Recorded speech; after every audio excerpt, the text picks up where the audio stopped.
নমস্কাৰ। এই মুহূৰ্তত এক গুৰুত্বপূৰ্ণ বাতৰি লৈ ষ্টুডিঅ'ৰ মজিয়াত মই Subal Das.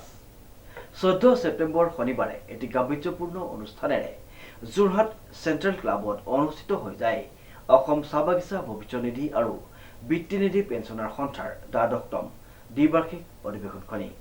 News direct report.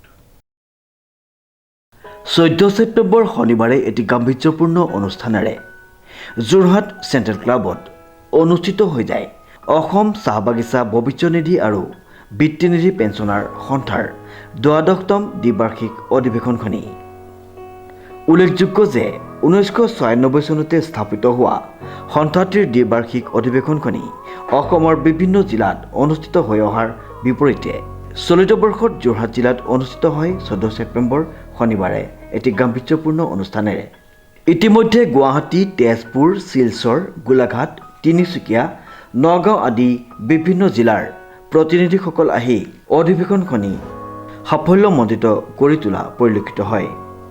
Assam চাহ বাগিচা ভৱিষ্যত নিধি আৰু বৃত্তিনিধি পেঞ্চনাৰ সন্থাৰ সমূহ বিষয়ববীয়াই অধিৱেশনখনি সাফল্যমণ্ডিত কৰি তোলাত যোৰহাটবাসী ৰাইজ তথা সমগ্ৰ অসমবাসী ৰাইজক আন্তৰিক ধন্যবাদ জ্ঞাপন কৰি আগলৈও এনেদৰে সহায় সহযোগিতা কামনা কৰিছে।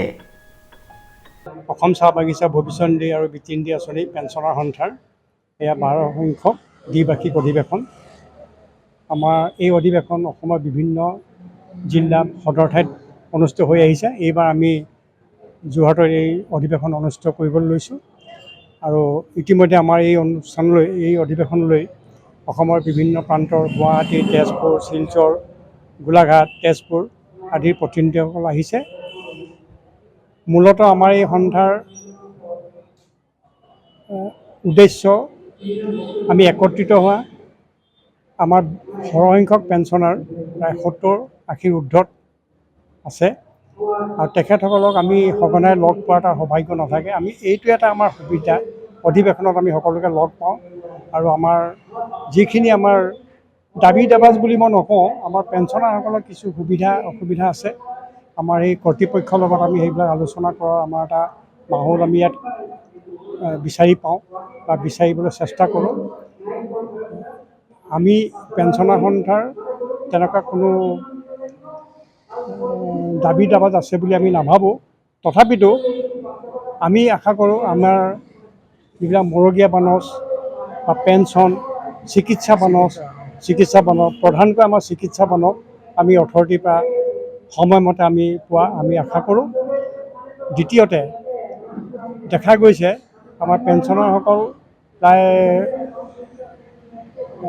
অৱসৰ লোৱাৰ পিছত তেখেতসকলৰ বেমাৰ আজাৰো যথেষ্ট আছে দেখা যায় আৰু সেইবিলাকৰ যিবিলাক আমাৰ চিকিৎসাৰ ব্যয় হয়, সেই ব্যয়বিলাক আমি যেতিয়া অথৰিটিৰ ওচৰত দাখিল কৰোঁ, অথৰিটিয়ে সেইখিনি আমাৰ কিছু কৰ্তন কৰে।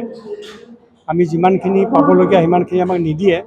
সেইবিলাকে আমি আজি অধিৱেশনৰ আলোচনা আমি কৰোঁ বা আলোচনা কৰাৰ আমাৰ এটা থল আমি বিচাৰোঁ, যাতে আমি অথৰিটিক সেইখিনি আমি ক'ব পাৰোঁ যে আমাৰ যিখিনি দাবী, বিশেষকৈ আমাৰ চিকিৎসাৰ ক্ষেত্ৰত আমি অলপ অসুবিধা পাই আহিছোঁ, সেইখিনি যাতে আমাক সোনকালে দিয়ে। আজি অধিৱেশনত আমি তেনেকুৱা এটা প্ৰস্তাৱ গ্ৰহণ কৰিম বুলি সিদ্ধান্ত লৈছোঁ। ইতিমধ্যে আমি এই 12 সংখ্যক যোৰহাট অধিৱেশনত আমাৰ পেঞ্চনাৰ সন্থাৰ এই পোনপ্ৰথমবাৰৰ বাবে আমি এখন স্মৃতিগ্ৰন্থ আজি আমি প্ৰকাশ কৰিছোঁ।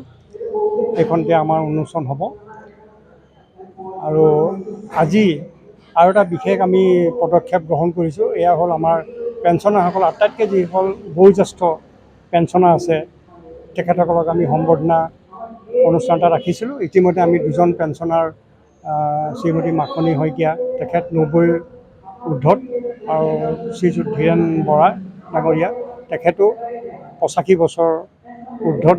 আমি তেখেতক ইতিমধ্যে সম্বৰ্ধনা জনাইছোঁ আৰু স্মৃতিগ্ৰন্থও আমি ইতিমধ্যে আমি উন্মোচন কৰিবলৈ শ্ৰীমন্ত মাধৱ বৰুৱাৰ ৰিপৰ্ট, নিউজ নাও।